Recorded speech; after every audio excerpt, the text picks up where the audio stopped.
তেওঁ মোক আঙুলি দেখা কথা কৈছে। তেওঁ নিজে মাতিছে। তেওঁ অফিচটোতো পৈতৃক সম্পত্তি বুলি ভাবিছে যে, কিন্তু তেনেকৈ নহ'ব। কিন্তু দুজন দুখীয়া মানুহৰ 15,000 টকা বিচাৰিছে, জানেনে? এতিয়া সেইটো এক্সপ'জ তেওঁলোকৰ ডিপাৰ্টমেণ্টৰ মানুহে এতিয়া মোক তেওঁ ধমকি দিছে। ঘৰলৈকে গৈছে, ঘৰত গৈ পেলাই ঘৰত তেওঁ কিবা কিবি কথা কৈছে ফোনতে। আচ্ছা, মোক মাতিছে, মই আহিছোঁ, মুখে আঙুলি দেখাই কথা কয়। ঠিক আছে, মোক এৰেষ্ট কৰক আপোনালোকে, একো নাই। তেওঁকো এৰেষ্ট কৰিব লাগিব। কিন্তু মই যদি দুখীয়াৰ কাৰণে মাত মোৰ ৱাৰ্ডৰ মানুহৰ লগত পাংগা ল'ব নিদিব। মোৰ ৱাৰ্ডৰ মানুহৰ লগত, দুখীয়া মানুহৰ লগত সিহঁতে খেল খেলিছে নহয়। তেওঁকো এৰেষ্ট কৰিব লাগিব। কিন্তু তেতিয়াহে মই যাম। তেওঁক এৰেষ্ট কৰিবই লাগিব। মোক এৰেষ্ট কৰিবলৈ মাতিছে। মোক লৈ যাওক আহি পেলাই হেণ্ডিকদা লৈ যাওক, একো নাই। মোক লৈ যাওক, আহি পেলাই লৈ যাওক, হেণ্ডকাপ দি পেলাই লৈ যাওক। কিন্তু তেওঁ যাব লাগিব। নামটো কি? তেওঁৰ নামটো কি?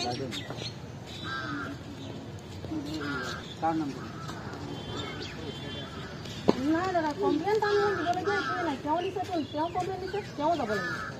একদম মোৰ ইমান কথা নাই। তেওঁ নাই, তেওঁ কমপ্লেইন দিছে নহয়, তেওঁ আনিব। আৰে আমি সৰু মানুহ ভাই। তেওঁ অফিচত 15,000 টকা বিচাৰিব, তেওঁ মোক এক্সপ'জ কৰিব লাগে। আপোনাৰ পৈতৃক সম্পত্তি নহয়। হা, আপোনাৰ পৈতৃক সম্পত্তি নহয়। অফিচটো আপোনাৰ পৈতৃক সম্পত্তি নহয়। আপুনি যাওক খুৰা,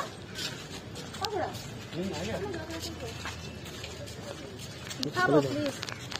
ইমান নুঠায় আৰু।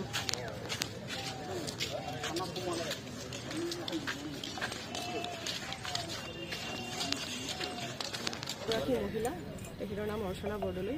তেখেতে বহুত আগৰ পৰাই মই দেখিছোঁ যে অফিচটোত কিবা কাৰণত টাৰ্গেট কৰি আছে। মানে কাম কৰিবলৈ আমি সুবিধা নাপাওঁ, অসুবিধা পাই থাকোঁ তেখেতৰ কাৰণে। আৰু তেখেতে আজি এনেকুৱা কাম কৰিছে। মইতো এগৰাকী মেজিষ্ট্ৰেট হয়, মেজিষ্ট্ৰেটৰ হাতত ধৰি তেওঁ মোৰ টেবুলত মাৰিছে, তেওঁ মোৰ হাতত ধৰিছে, হাতত ধৰি কৈছে যে এনেকৈ আপোনালোকে নিজকে কি ভাবে, আপোনাৰ এইটো পৈতৃক সম্পত্তি নেকি? পৈতৃক সম্পত্তি এনেও নহয়, কাৰণ আমি ইয়াতে আজি আছোঁ, কালি নাই। আমি মানে ৰাইজৰ কাম কৰিবলৈ থাকোঁ। কিন্তু এনেকুৱা ধৰণৰ যদি আমাৰ মানুহৰ মানসিকতা থাকে, এনেকৈ যদি কৰে, তেতিয়া আমাৰ কাৰণে কাম কৰিবলৈ বহুত অসুবিধা হয়। আৰু সেই কৰাৰ কাৰণেই মই তেখেতৰ ওপৰত এখন FIR দিছোঁ। আচলতে কি হৈছিলে, মানে কি ঘটনাটো কি, মানে কি ঘটনাটো হ'ল যে পাব্লিকে কিবা এটা কমপ্লেইন লৈ আহিছে। তেখেতসকলে কমপ্লেইনটো মোক জনোৱাও নাই, কি হয় কি নহয় সেইখিনি আমি চালি জাৰি চাবলৈ আমি হেৰিও পোৱা নাই। চ' পাব্লিক দুজনক মই মাতিলোঁ, তেখেতসকলক আমি ডিছকাশ্যন কৰিয়ে আছিলোঁ। আৰু তেখেতসকলেও কৈছে যে বাইদেউ আমি হেৰি হ'ম, আমি কামখিনি কৰিম, আপোনাৰ যোগেৰে কামখিনি কৰিম। ঠিক আছে, আমাৰ এইখিনি বস্তু আমাৰ ছল্ভ হৈছিলেই, কিন্তু তেখেত ক'বৰ পৰা তেখেতে মানে বস্তুটো ইনভলভ হৈ আছে। আৰু তেখেতে কিয় সেই বস্তুটোৰ কাৰণে ইমান মানে এছ'চিয়েট হৈ আছে আমিও সেইটো ক'ব নোৱাৰোঁ। প্ৰায়ভাগ কামতে দেখা যায় যে আমি কিবা এটা কৰিব লোৱাৰ লগে লগে তেখেতে ক'ৰবাৰ পৰা উৰি আহি পিনি সদায় আমাক মানে আমাৰ এগেইনষ্টত কিবা এটা কয় বা হেৰি কৰে, বা আমাৰ অফিচটোৰ এগেইনষ্টত কিবা কয়, এইটো ডিমাণ্ড কৰা, সেইটো হ'ব পাৰে। সেইটো আমি বেলেগ ব্যৱস্থা কৰিম, সেইটো আমাৰ ব্যৱস্থা আছে নিজৰ। মই যিহেতু অফিচৰ মুৰব্বী হয়, মই মোৰ ষ্টাফক চোৱাটো মোৰ দায়িত্ব হয়, মই সেইখিনি আমি কৰিম। কিন্তু তাৰ উপৰিও যদি এনেকৈ বেলেগৰ আগত এনেকৈ অপদস্থ কৰি থাকে, আমাৰ কাৰণে কিন্তু ৰাইজৰ সেৱা কৰিবলৈ বহুত অসুবিধা হয়। হয়, তেখেতে মোক এনেকৈ হাতত ধৰি আপুনি কোন হয় আৰু হাতত সেনেকৈ ধৰি মেলি পিনি হেৰি কৰিছে। মেজিষ্ট্ৰেট মই নিজে, মোৰ এইটো অফিচৰ আৱাৰ্ছ হয়, কাম কৰাৰ সময়ত তেখেতে মোক মানে কাৰ্যালয়ৰ কোঠাৰ ভিতৰত মোৰ মানে মই চেয়াৰত বহিয়ে আছোঁ, তেখেতে অপজিট বহি থকাৰ এনেকৈ সেই সময়ত মোক এনেকৈ অপদস্থ কৰিছে। একদম দুখীয়া হয় তেওঁলোক। মাটিখিনি মানে যিহেতু PMI ঘৰ আহিছে, PMI ঘৰৰ কাৰণে মাটিখিনি আপগ্ৰেড কৰিব লাগে। মাটিখিনিৰ কাৰণে ইয়াত মাটি পটাত নাম উঠাবলৈ কাৰণে তেওঁলোকে চাৰ্কুল অফিচলৈ আহে। চাৰ্কুল অফিচত অহাৰ পিছতে আজি 15 দিনমান হৈ গ'লগৈ। 15 দিন হ'ল দাদা, 15 দিন হৈ গ'লগৈ। 15 দিনৰ পৰা চক্কৰ ঘূৰাই আছে। তেওঁলোকে কাগজখনো হেৰি কৰি নিদিয়ে। PMI এতিয়া ফৰ্ম ফিল-আপৰ ডেট 4 যাবগৈ। গতিকে তেওঁলোকৰ কাগজখন ওলাব লাগে। সেইটো কাৰণে তাৰে এজন মণ্ডল আছিলে, নামটো আছিলে শ্যামল ডেকা। মই তেওঁক চিনি নাপাওঁ, মই সেইকাৰণে লগ কৰিব আহিলোঁ যে মই ভালদৰে কওঁ যে এওঁলোককনো কিয় ইমানকৈ ঘূৰাই আছে, দুখীয়া মানুহ, সোনকালে সেই কামটো কৰি দিয়ক, যাতে মাটিটো চামিল হয়, পটাত যাতে নামটো চামিল হয়, সেইটো কাম সোনকালে কৰি দিয়ক, আপুনি হেৰি কৰি দিয়ক। তেওঁক নাপালোঁ, পিছত ফোনো মাৰিলোঁ, 4-5 বাৰ ফোন মাৰিছোঁ, তেওঁ ৰিচিভ কৰা নাই। ঠিক আছে, মই ঘৰলৈ গুচি গ'লোঁ। ঘৰলৈ যোৱাৰ পিছত আকৌ তেওঁ মোক চাৰ্কুল অফিচাৰে ফোন মাৰিলে, ফোন মাৰি ক'লে যে মোৰ অফিচত আহক।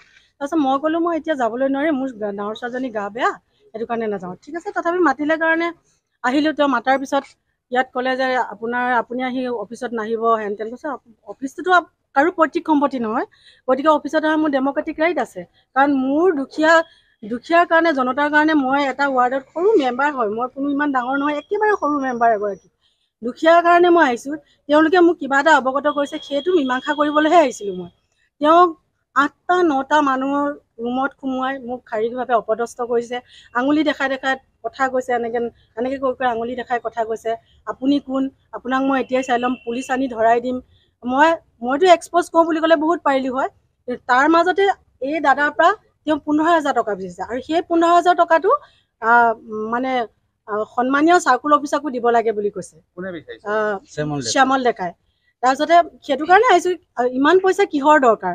কাৰণ এই দুখীয়া মানুহ এঘৰে যদি 15,000 টকাই দিব পাৰে, তেতিয়াহ'লে ঘৰ এটা গভৰ্ণমেণ্টৰ ঘৰ কিয় ল'ব বাৰু কওকচোন আপোনালোকে?